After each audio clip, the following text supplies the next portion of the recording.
부모님이 돌아가시면 남는 건 집 한 채뿐입니다. 그 집이 가족을 갈라놓을 수도 있다는 거 알고 계셨나요? 안녕하세요. 혹시 이런 이야기 들어보셨나요? 우리 부모님은 재산이라곤 집 한 채뿐이야. 그래도 집이라도 있으니 다행이지 뭐. 맞는 말입니다. 집이라도 있으니 다행이죠. 근데요. 그 집이 부모님 돌아가시고 나면 누구에게는 든든한 버팀목이 되지만 누구에게는 예상 못한 큰 짐이 되기도 합니다. 특히 부모님이 미국에 살고 자녀는 한국에 있는 경우엔 집 한 채 때문에 형제끼리 얼굴 붉히고 가족 카톡방이 깨지고 변호사 비용에 세금과 관리비 때문에 오히려 손에 쥐는 돈은 줄고 오늘은 미국에 계신 부모님이 돌아가신 뒤 집 한 채라도 남겼으니 다행이다가 어떻게 짐이 될 수 있는지 실제 세 분의 이야기로 들어보려 합니다. 지금 듣고 계신 분들이라면 아마도 부모님과 이런 대화를 한 번쯤 해보셨을 거예요. 근데 말 꺼내기 어렵죠. 그래서 오늘은 대신 들어드릴게요. 먼저 첫 번째 사연입니다. 우리 아버지가 캘리포니아 샌디에이고에 30년 넘게 사신 집이 있었어요. 나도 어릴 적 잠깐 그 집에 살았던 기억이 있거든요. 거실에 낡은 카펫, 벽난로 위 가족 사진, 그 집엔 추억이 꽤 많았어요. 아버지가 돌아가시고 나니까 형제들이 모여서 이젠 정리하자, 집 팔아서 나누자 했는데 문제는 세금이었어요. 아버지가 미국 시민권자셨으니까 미국 연방세법에 따라 상속세를 신고해야 했어요. 아버지 집값이 많이 올라서 과세 대상이 될 수도 있대요. 그럼 한국에 있는 우리한테도 세금이 있대? 알아보니 한국에 거주하는 사람은 미국 집 팔아서 받은 돈도 해외 소득으로 보고해야 하더라고요. 해외 금융계좌 신고라는 게 있는데 이걸 안 하면 나중에 가산세 붙는다고 해서 한국 세무사도 따로 썼습니다. 문제는 거기서 끝이 아니었어요. 집 팔려면 미국 국세청에 양도세 신고하고 주 재산세도 따로 정리해야 해요. 우리 그냥 빨리 팔고 끝내자 했는데 막상 현지 중개인 만나보니 수수료, 변호사 비용, 현지 법무사 비용까지 꽤 나가더라고요.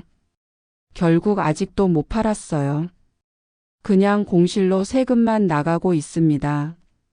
가끔 그 집 사진 보면 참 든든하다가도 살아 계실 때 아버지가 신탁이라도 해주셨으면 그 생각이 계속 나요. 첫 번째 사연은 집은 남아있는데 손 쓸 사람이 없으면 어떻게 돈이 새는지 보여줍니다. 부모님이 남겨주신 건 사랑이지만 관리하고 지켜줄 사람이 없으면 그 사랑이 짐이 되기도 한다는 거 우리 다 알고 있어야 합니다. 두 번째 사연입니다. 우리 부모님은 LA 교포 1세 되셨습니다. 젊을 때 한국서 오셔서 세탁소 20년 넘게 하시면서 집 한 채 간신히 장만하셨죠. 그 집이 우리 형제들에겐 부모님이 준 유일한 유산이에요. 문제는 부모님이 유언장을 안 써두셨다는 거예요. 누나는 LA에서 부모님 모시면서 살았고 나는 한국에서 살았습니다. 부모님 돌아가시고 누나는 내가 부모님 돌봤으니까 집은 절반은 내 거다. 나는 그래도 법적으로는 50대 50이지 않냐. 이렇게 싸움이 시작됐습니다.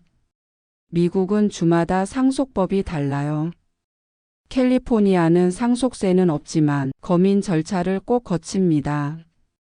근데 이게 생각보다 시간도 오래 걸리고 변호사 비용이 만만치 않아요. 가족끼리 합의 못하면 결국 법원에서 결정해야 하는데 그게 재판으로 가는 거죠. 저희도 결국 소송으로 갔어요. 1년 넘게 재판하고 누나랑 연락 끊겼습니다. 부모님이 살아계실 때 형제들끼리 한 번이라도 어떻게 나눌까? 얘기했으면 좋았을걸. 두 번째 사연은 유언장 한 장의 무게가 얼마나 큰지 보여줍니다. 미국은 대부분 유언장이 없으면 검인 절차에 들어가는데 그 과정에서 가족 사이가 멀어질 수 있어요. 불편한 대화라도 살아계실 때 해두는 게 마지막에 서로 상처 주지 않는 길입니다. 마지막 사연입니다. 우리 아버지가 플로리다에 작은 집이 있었어요. 돌아가시고 나서 저는 한국에 있으니까 집을 어떻게 해야 할지 막막했어요. 관리 대행사 알아봤는데 수수료가 생각보다 비싸고 좀 이따 팔까? 하고 그냥 놔뒀어요. 근데 몇 달 사이에 주택세 안 냈다고 연체료 붙고 전기세도 밀려서 벌금이 쌓였어요. 플로리다는 특히 허리케인 대비 보험 가입해야 하는데 그것도 안 해놔서 더 큰일 날 뻔했어요. 결국 가족들끼리 돈 모아서 세금과 공과금 다 냈습니다. 그때 깨달았어요. 집은 사람 손이 닿지 않으면 그냥 돈 새는 구멍이 될 수도 있구나. 아버지가 살아계실 때 현지에서 관리대행 계약이라도 해두셨으면 좋았을 텐데. 마지막 사연은 관리할 사람 없는 집은 빚이 된다는 걸 보여줍니다. 특히 미국은 주택세, 재산세가 연체되면 벌금과 이자 붙는 게 빠릅니다. 멀리서만 바라보면 든든한 집이지만 가까이서 돌봐야 진짜 재산입니다. 자, 이제 세 분의 이야기를 들으셨습니다. 어떠셨나요? 집이라도 있으니 다행이다 라는 말이 조금은 다르게 들리지 않으신가요?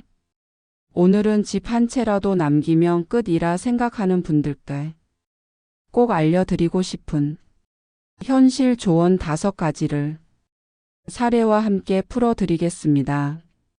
첫째, 미국 상속세는 무조건 똑같지 않습니다. 미국은 연방 상속세가 있고 일정 금액 이상은 반드시 신고해야 합니다. 2024년 기준으로는 약 1,300만 달러 넘는 상속은 과세 대상이에요. 주마다 상속세 제도가 다릅니다. 예를 들어 캘리포니아는 주 상속세가 없지만 뉴저지나 메릴랜드는 별도로 주 상속세가 있습니다. 게다가 주택 가격이 수십 년 동안 올라 있으면 생각보다 금액이 커질 수 있어요. 부모님이 살던 주 상속세 공제 한도는 꼭 변호사나 세무 전문가에게 확인하세요. 둘째, 한국 거주자는 해외 소득 신고 의무가 있습니다. 이 부분 놓치시는 분 정말 많아요. 미국 집 팔고 돈 받으면 한국 거주자는 그걸 해외 양도소득으로 신고해야 합니다. 또 일정 금액 이상이면 해외 금융계좌 신고도 해야 합니다. 몰랐다가 나중에 가산세 붙으면 수백 수천만 원씩 날아갈 수도 있어요. 한국국세청 사이트에 해외 금융계좌 신고 가이드가 있습니다. 필요하면 한국 세무사와 상담해 두세요. 셋째, 유언장이 없으면 검인을 꼭 거칩니다.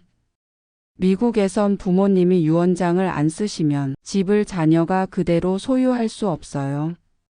검인이라고 해서 법원이 상속 서류를 모두 확인하고 정당하게 나눌지 결정하는 절차가 필요합니다. 이 과정이 짧게는 수개월, 길게는 1, 2년 걸릴 수도 있습니다. 검인 절차 동안 변호사 비용, 법원 비용이 들어가요. 유언장이 있으면 검인이 간소화되거나 일부 자산만 검인으로 가기 때문에 미리 만들어 두는 게 좋습니다. 넷째, 신탁 활용하면 훨씬 간단해집니다. 많은 분들이 요즘 선택하는 게 리빙 트러스트입니다. 부모님이 살아계실 때 집을 신탁으로 넘겨놓으면 검인 절차를 피하거나 크게 줄일 수 있어요. 단 신탁도 완벽한 해결책은 아닙니다. 유지 관리비가 들고 누구 이름으로 유지할지 세금 문제도 전문가와 상의해야 해요. 신탁은 법률, 세무 전문가와 설계해야 합니다. 다섯째, 부모님 살아계실 때 대화가 제일 중요합니다. 실제로 상속 갈등의 80% 이상이 부모님이 돌아가시기 전에 이야기하지 않아서 생깁니다. 누구 몫이 얼마인지, 누가 돌봤는지, 집은 임대할 건지 팔 건지 이런 걸 모르면 결국 감정 싸움이 돼요. 부모님이 건강하실 때 형제끼리 모여 앉아 솔직히 얘기해 보세요. 이 5가지는 전문가들도 늘 강조하는 팁입니다. 법은 복잡하고 돈은 예상보다 많이 들어가고 가족은 마음이 더 다칩니다. 그러니 조금 불편한 이야기라도 지금 해야 하는 겁니다. 마지막으로 지금부터라도 해보시면 좋을 작은 실천 루틴 정리해 드릴게요. 하나, 부모님과 유언장 또는 신탁 이야기 나누기. 주마다 법이 다릅니다. 아버지 어머니가 살고 계신 지역의 상속법 신탁이 가능한 구조인지 현지 변호사에게 꼭 물어보세요. 둘, 집 보험관리 상태 체크. 해외 집은 공실이면 보험료가 더 올라갈 수도 있어요. 관리 대행 업체 수수료 공실 리스크까지 가족끼리 미리 역할 분담하세요. 셋, 한국 거주자라면 해외 소득 신고법 알아두기. 미국 집 팔아서 받은 돈, 해외 계좌 잔액이 일정 금액 넘으면 한국 국세청에 따로 신고해야 합니다. 넷, 형제끼리 공증합의서 준비하기. 부모님이 살아계실 때 형제끼리 누가 얼마 가져갈지 최소한의 합의라도 해두면 나중에 법원 안 갑니다. 다섯, 전문가 상담은 무조건 필수. 미국 세금, 한국 세금 상속법은 인터넷 검색만으로 해결 안 됩니다. 현지 변호사, 세무사, 공증사에게 한 번은 꼭 물어보세요. 부모님 집을 남기신 마음은 자식에게 든든한 버팀목이 되라는 뜻이었습니다. 근데 그 버팀목이 서로의 마음을 갈라놓는 벽이 되지 않게 하려면 살아계실 때 조금은 불편하더라도 솔직하게 이야기하는 게 답입니다. 집은 부모님의 사랑입니다. 그러나 그 사랑이 가족을 갈라놓게 두지 않으려면 우리도 용기 내서 대화해야 합니다. 당신의 용기 낸 한마디가 당신의 노후, 부모님의 평생 노력, 형제의 마음을 지켜줄 수 있습니다. 여러분의 마음에 작은 등불이 켜지길 바라며 다음 이야기에서 또 만나요. 감사합니다.